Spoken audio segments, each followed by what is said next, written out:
রেলে করে গাঁজা পাচারের সময় তেলিয়ামুড়া থানার পুলিশের হাতে আটক 4 পাচারকারী সহ বিপুল পরিমাণ শুকনো গাঁজা। রবিবার রাত 12:30 নাগাদ টহলের সময় তেলিয়ামুড়া থানার OC Rajib Debnath Trishabari rail station যাওয়ার পথে একটি অটোকে দাঁড় করায় এবং তাতে তল্লাশি চালিয়ে 30 কেজি শুকনো গাঁজা উদ্ধার করে। পাশাপাশি পাচারকারী যথাক্রমে রাহুল দাস, গোপেশ দেবনাথ, রাজু দাস, শান্তু দাসকেও আটক করে। তাদের উদ্দেশ্য ছিল কমলাবতী এক্সপ্রেসে ট্রেনে করে এগুলোকে বহির্রাজ্যে পাচার করা। বাজেয়াপ্ত গাঁজার মূল্য আনুমানিক 4.5 লক্ষ টাকা হবে বলেও জানান তেলিয়ামুড়া থানার ওসি রাজীব দেবনাথ।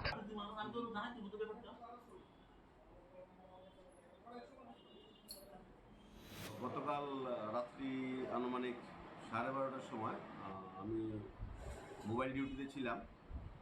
তো যখন কমলাবতী এক্সপ্রেস যাওয়ার সময় হয়েছে, ওই সময় একটা অটো রেল স্টেশনের দিকে যাচ্ছিল। তো আমি অটোটিকে দাঁড় করিয়ে যখন তল্লাশি করি, তখন তল্লাশির সময় রাহুল দাস, ভূপেশ দেবনাথ, রাজু দাস এবং শান্তু দাস 4 জনের ব্যাগ থেকে আমরা তল্লাশি চালিয়ে অনুমান 30 কেজি গাঁজা আমরা উদ্ধার করি। যে অটোটিকে আমরা আটক করেছি, অটোটির নাম্বার হচ্ছে TR063909 এবং এরা সবাই এই গাঁজাগুলিকে রানী কমলাবতী এক্সপ্রেসের মাধ্যমে বহিরাজ্যে পাচার করার উদ্দেশ্যে নিয়ে যাচ্ছে। তাদের বাড়ি কোনখানে? তাদের 3 জনের বাড়ি হচ্ছে তেলিয়ামুড়া, আর রাজু দাস ওর বাড়ি হচ্ছে মধুপুর।